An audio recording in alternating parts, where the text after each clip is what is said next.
Assalamualaikum warahmatullahi wabarakatuh. Alhamdulillah, wassalatu wassalamu ala rasulillah wa ala alihi wa sahbihi wa man tabi'ah, amma ba'd. Sidang jamaah maghrib yang dirahmati oleh Allah subhanahu wa ta'ala, mari kita lanjutkan pengajian kita, insyaallah masih dalam kaitan masalah dikategorikan sebuah amalan itu baik apabila kita mengikuti orang-orang yang baik, artinya orang-orang yang saleh. Bismillahirrahmanirrahim. Rabbi syrah li sadri wa yassir li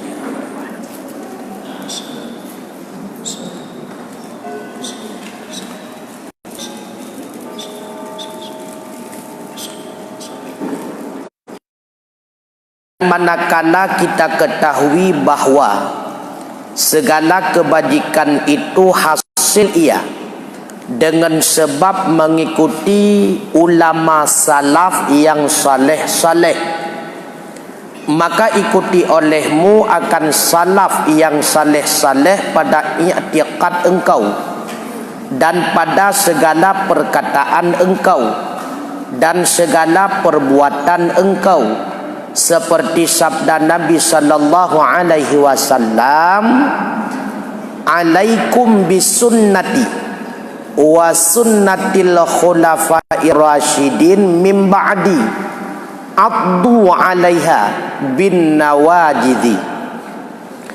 Lazimkan di atas kamu dengan sunnahku dan sunnah segala khulafahku yang rasyidin kemudian daripada aku. Gigit oleh kamu atasnya dengan geraham, dan ini kinayah daripada sangat teguh berpegang dengan jalan Nabi dan jalan khalifah yang rasyidin. Maka suatu kebaikan, baik itu perkataan, perbuatan, dikatakan bahwa itu kepada perbuatan yang baik, perkataan yang baik, i'tiqad yang benar. Apabila i'tiqad, perkataan dan perbuatan tersebut sesuai dengan apa yang diiktikadkan oleh ulama salaf, apabila perbuatan tersebut dengan apa yang dilakukan oleh ulama-ulama salaf, apabila perkataan tersebut sesuai dengan perkataan ulama-ulama salaf, artinya yang menjadi ukuran baik atau tidaknya sesuatu apabila sebuah kebaikan tersebut sesuai dengan apa yang dilakukan oleh salaf. Andai kata secara zahiriyah itu merupakan perbuatan baik, akan tetapi menyimpang dengan apa yang pernah dilakukan oleh ulama-ulama salaf, maka yang baik itu secara pandangan zahiriyah tetap dihukum tidak baik. Gepenan i'tikad nyan betul, gepenan buat nyan buat God, narid tersebut narid yang jeroh apabila hana bertentangan dengan ulama-ulama salaf. Karenanya Rasulullah dan sunnah khulafaur rasyidin, gigit olehmu dengan gerahammu, kata Rasulullah. Artinya apa yang tak pubut legetannya bersesuai dengan buat Nabi, apa yang tak pegah legetannya bek melenceng dengan narid Nabi, apa yang tak nyetikut legetannya bek melenceng dengan i'tikad Nabi. Maka bila melenceng dengan hal yang demikian, baik perbuatan, perkataan dan i'tiqad, maka semuanya dikategorikan bukan sesuatu yang baik. Maka ikut Nabi, ikut Khulafaur Rasyidin, nyokuh yang gepenan dengan ulama-ulama salaf Khulafaur Rasyidin, ulama-ulama awal yang 100% berbuat semata-mata karena Allah Ta'ala, menyimpang dengan i'tiqad ulama salaf, maka i'tiqad yang sesat menyesatkan. Maka kata Rasulullah, gigitlah sunnahku, gigitlah sunnah Khulafaur Rasyidin dengan gerahammu. Yang kinayah tunggu, bahasa kinayah, pegang teguhlah engkau dengan sunnahku dan dengan sunnah Khulafaur Rasyidin. Bek menyimpang tunggu. Bermula yang dimaksud dengan ulama-ulama yang saleh itu orang yang mendikan dengan hak-hak Allah dan hak-hak segala hambanya, dan diitlakkan saleh itu atasnya Nabi, seperti barang yang diitlakkan saleh itu atas wali, melainkan bahwa saleh anbiya itu terlebih akmal daripada saleh pada segala aulia. Yang dimaksud dengan orang yang saleh adalah orang yang dimaksud dengan ulama-ulama salaf yang saleh. Itulah mereka yang senantiasa melaksanakan segala hak Allah dan melaksanakan segala hak manusia. Artinya hak Allah tidak pernah mereka abaikan, hak manusia juga demikian. Nyogekeun ulama-ulama salaf yang saleh. Yang paling saleh di antara segala manusia adalah para nabi. Nyo yang paling saleh dengku hana lain. Tema geitlakkan saleh kepada ulama-ulama salaf dikarenakan lebih saleh mereka ketimbang kita. Dibanding dengan para nabi, sudah pasti lebih saleh para nabi. Yan hana mustahil dengku.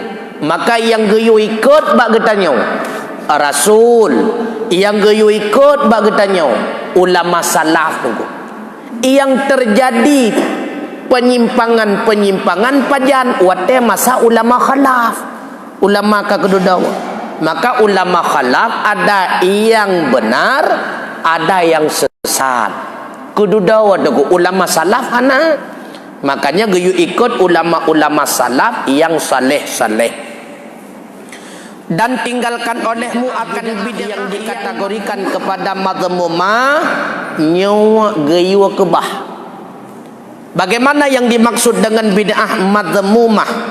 Yakni bid'ah yang kena cerca daripada orang yang datang kemudian daripada khusus sahabat dan ulama mereka itu. Dan hasilnya bahwa tiap-tiap barang yang muwafaqah ia akan kitab Allah dan sunnah Rasulullah atau ijma' ulama atau qiyas, maka yaitu dinamakan dengan sunnah. Yang dimaksud dengan bid'ah yang tercela, bid'ah yang madhmumah, itulah bentuk perbuatan, bentuk i'tiqad yang menyimpang dengan ulama salaf, dengan i'tiqadnya Rasulullah. Maka segala yang menyimpang dengan Rasulullah, dengan para sahabat, dengan para ulama-ulama salaf, nyogepenan bid'ah yang madhmumah, yang menyimpang. Maka takun yang menyimpang apabila tapubut sesuatu yang buat tersebut hana di dalam pembahasan hadis, hana di dalam pembahasan ulama salaf, hana di dalam pembahasan ulama-ulama baik dalam qiyas ataupun ijma', masalah yang baru. Apakah masalah tersebut menyimpang atau tidak? Tidak. Bila mana tidak menyimpang, maka tidak dikatakan kepada bid'ah yang mazmumah. Bid'ah. Tapi karena tidak menyimpang, maka tidak dikatakan bid'ah yang mazmumah. Maka dalam istilah usul dinamakan dengan istibhab asal. Ketika kita nyawakan hana hukum pokok dalam masalah tersebut untuk tanda kias, rupanya hansip syarat kias. Hana tatuh kias kepada masalah-masalah yang telah ada baik dalam Al-Quran ataupun hadis, karena ini masalah baru. Maka istibhab asal, kembali kepada asal. Bagaimana caranya? Apabila perbuatan tersebut membawa kepada mudarat, haram. Itu istibhab asal, kembali kepada asal. Apabila sesuatu tersebut melahirkan manfaat, berarti halal. Karena ada pendapat, sebahagian ulama berpendapat ketika Nabi telah diutus oleh Allah, maka semuanya dasar hukum haram, kecuali yang dihalalkan oleh Allah melalui Al-Quran atau yang dihalalkan oleh Rasulullah melalui hadis. Sebahagian ulama usul yang lainnya berpendapat ketika Rasul telah diutuskan oleh Allah, hukum dasar semuanya halal, kecuali yang telah diharamkan oleh Allah dalam Al-Quran atau diharamkan oleh Rasulullah di dalam sunnahnya. Sedangkan pendapat yang sahih menurut kalangan ulama usul, ketika telah biasah diangkatnya Nabi, dikembalikan ke keadaan pokok dasar. Bila perbuatan itu ataupun sesuatu itu membawa, maka dikembalikan kepada haram. Andai kata sesuatu itu membawa kepada manfaat, pada halal, kecuali yang diharamkan, kecuali yang dihalalkan. Ini pendapat yang sahih. Maka punya pendapat yang sahih tafsir. Arti tafsir narincian. Kalau buat tersebut menyebutnya memanfaat, berarti hukum halal, kecuali memang karena dalil pokok dalam Al-Quran ataupun hadis yang mengharamkannya. Menyebut tersebut membawa mudarat, berarti haram, kecuali sudah ada dalil di dalam Al-Quran ataupun hadis yang menghalalkannya. Ya. Maka termasuk kepada sunnah, termasuk kepada sunnah, dalil yang na dalam Al-Quran, dalil yang na dalam hadis, ijma' para ulama, qiyas para ulama, nyawa dinamakan dengan sunnah. Maka maksud Rasulullah di dalam hadis, berpegang olehmu, gigit olehmu sunnahku dengan garahangmu, maka maksudnya berpegang olehmu secara teguh kepada Al-Quran, kepada hadis, kepada ijma' dan kepada qiyas. Andai kata hana qiyas, maka sungguh hukumnya hal lengkap tunggu. Maka wajib kita yakini qiyas itu bahagian daripada suatu hukum. Contoh yang di dalam Al-Quran, fala taqul lahuma uffin wala tanharuhuma wa qul lahuma qawlan karima. Jangan engkau katakan kepada kedua ibu bapamu, jangan engkau hardi mereka, hendaklah engkau berbicara kepada kedua mereka dengan cara yang lemah lembut. Dalam ayat tersebut yang nagecikot bekun bek bentak tembok nagepegang tagluang nagecikot Man pakai ban hukum gelung tu kujiat puhan. Disinilah butuh kepada kias.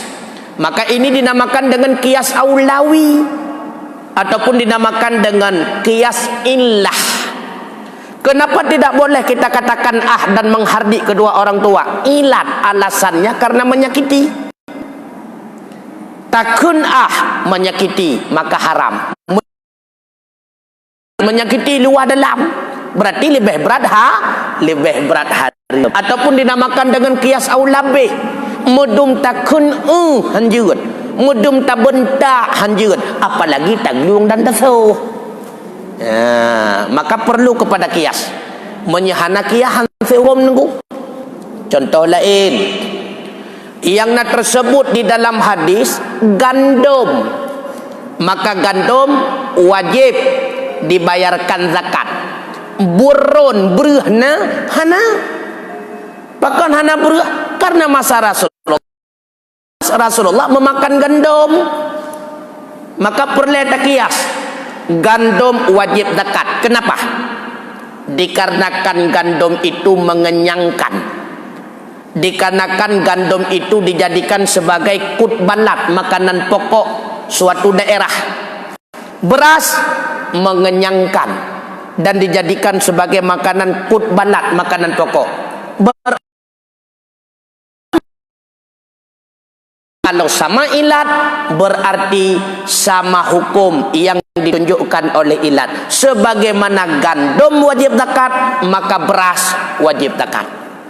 Itu dinamakan dengan qiyas syabbah, menyamakan dua masalah karena sama alasan, maka melahirkan hukum yang sama. Itu qiyas syabbah. Nah, sabote yang gepenan dengan kias sabote, yang gepenan dengan yang pertama kias illah, yang kedua kias syabbah, yang kelaya sabote kejadian bak sabah masalah na hukum, bak masalah yang kedua kahana hukum. Contoh, orang yang sudah dewasa kemudian membuka usaha mekat misalnya, maka bak mekat tersebut wajib boh jekut.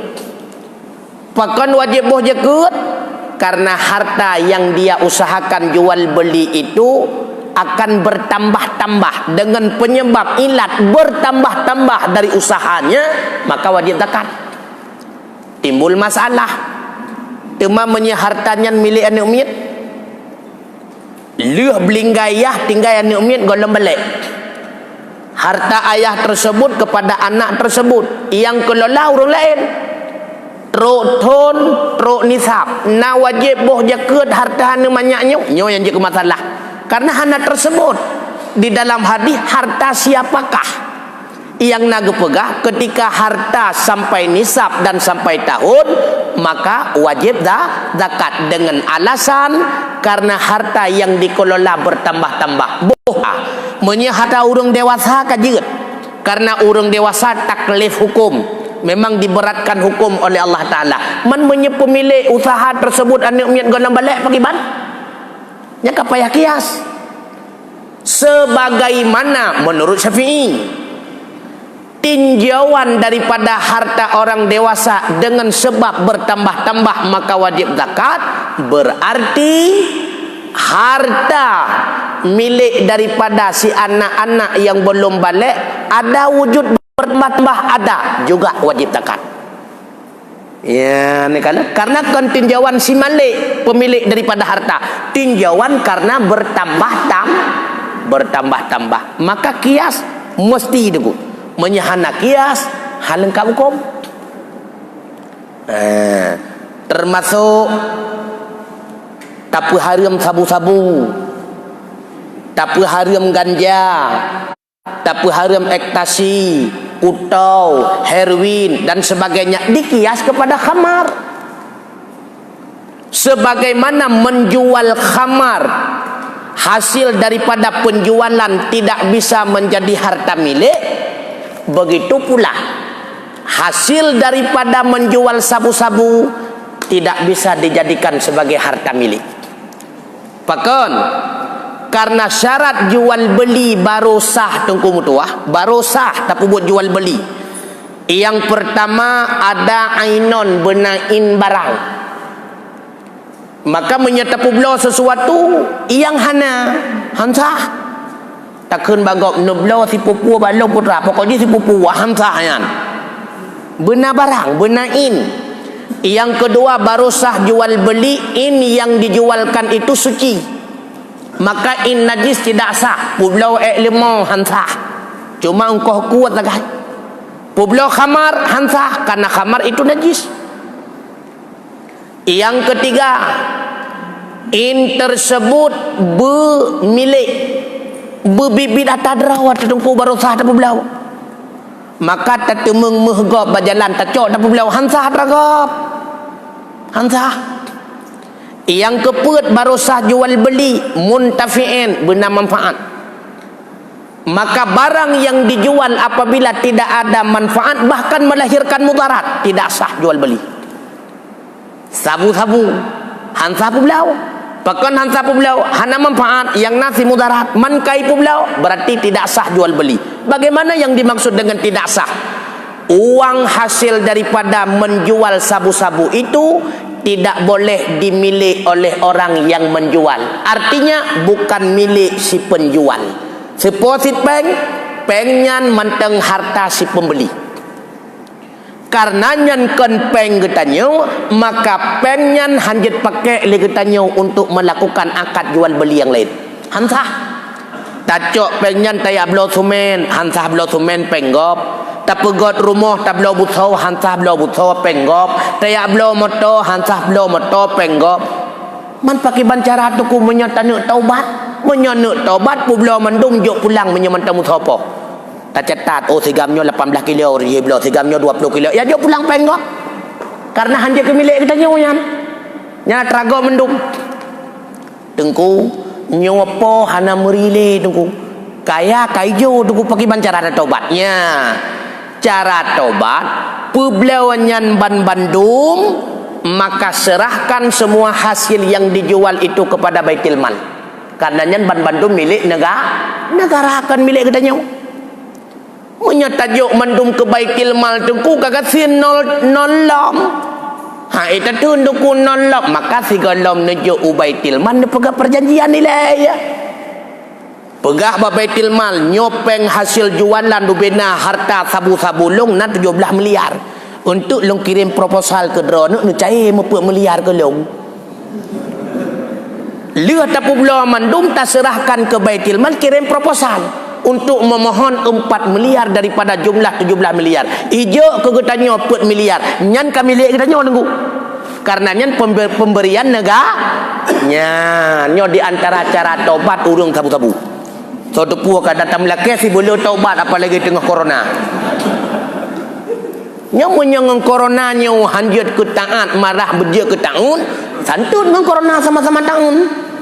Ya, nyo cara taubat. Nyan publo mendung ubena hasil sabu-sabu. Ibu insaf taubat. Jo Baitul Mal kota Lus Mawe merempok dengan pengurus Baitul Mal, pegot perjanjian kirim proposal. Ente ibilam ke getanyo. Kanalom le getanyo ngomlo rumah. Kanalom ngomlo moto. Yang nol tatatan. Nyo kaje kemilik kahali. Ya, ni ketimbang le getanyo 17 miliar 20 per jam lam hal. Kan got per miliar mentang kan lam hal daripada je 12 miliar lam harum. Kamu oh tunggu. So depu kadang nam rumpok ngon agen sabu-sabu ya nagen nya pegah. Kapu bela waju kudih mandum kat taubat na cara. Ya. Ka tunggu. No ile putrana pertanyaannya. Karena nyo anak tai konek dumyo. Ule tengah corona mendum falung kalan. Putra na pertanyaan silakan.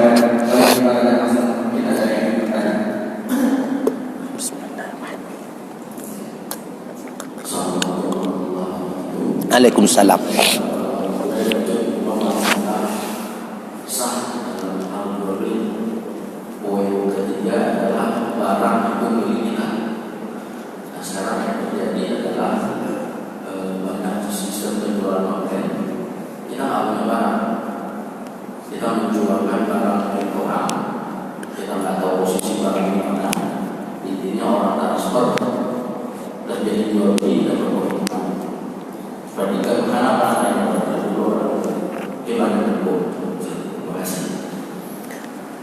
Apabila dihukumkan kita sebagai agen, hana masalah. Getanyo agen, tukang kublo barang gop, distributor ke hana bupu. Tanyo agen, tapi menyegetanyo taklim rawa sebagai si malik antah. Karena getanyo golom tamilik barang. Barang yang tapublo tersebut bit buiti le urang belau. Maka menyetekedi yang lewat YouTube dan sebagainya hana sesuai dengan barang yang truk yang tak kirim ke dudau hansah jual beli. Maka jual beli online berat kepada kategori hukum jual beli yang gharar, terjadi penipuan. Kecuali barangnya si kamu kali tak belau tiga lagi getanyo kali tak pesan tiga barangnya mbak Cina cuma perlu dua kodi itu. Tak kirim tu, tak kirim foto, nyo dua pasang, dia pasang, nyo 8 pasang, tak kirim foto, nyensah, hana masalah. Barang kamu cuma pesan kali kedua, tapi menyebarang hana tak kirim ke dia bagok, nyumpa cukup lagak barang ini tu cakolom. Bantrok karuhia lebih bro daripada hana orang bergapi. Sebab ini menyebab foto bah HP tengku, apalagi HP canggih nyan urun caheng jeut ke mencong. Padahal ego mencong tapi idom je ibu mencong nunggu. Makanya nyan terbenar kepada gharar, nyan haram nunggu hantah. Menyebab penipuan keun urun tuha nyan gekeun publo mie laung pang nunggu maka hantah. Hana jelah barang tapi menyahana terjadi gharar sah dulu hana pupua legetanyo memang kasering tablo tapesan baje urinang getanyo sibat toko online nya dan kamu turi legetanyo hai musut toko online nya urung dod mawe cuma hana merumpok sabi tapegah nyo baje syar'i warna pugu kemia jino tengah ngetrenan warna army warna army dua boh kuro rayanyo kurinang log sam ikirim bit army hana masalah BNT ikirim biru dengkur aja tukar wallahu alam bisawab. Silakan. Waalaikumsalam warahmatullahi wabarakatuh. Dalam istilah harga berdampak wajib zakat. Sementara dalam harga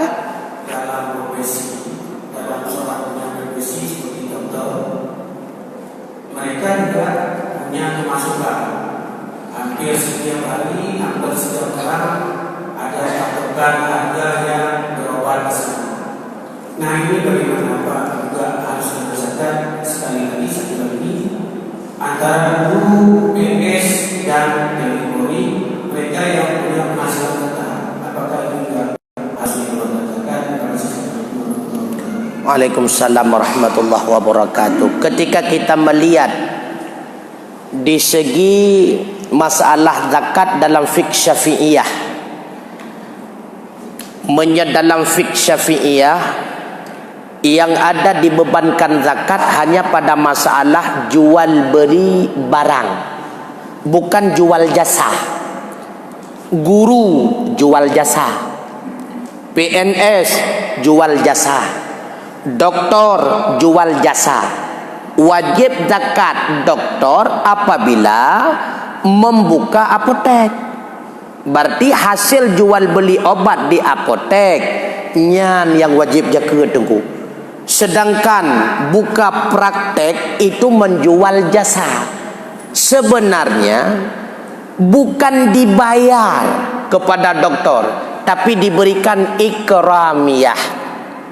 Karena beliau mengorbankan jasa kegetanyo, legetanyo tapi bayaran kemuliaan kepada beliau, termasuk kepada guru. Maka membayar jasa, menjual jasa, hukum dasar dalam fiqh Syafi'iyah hana wajib zakat tengku.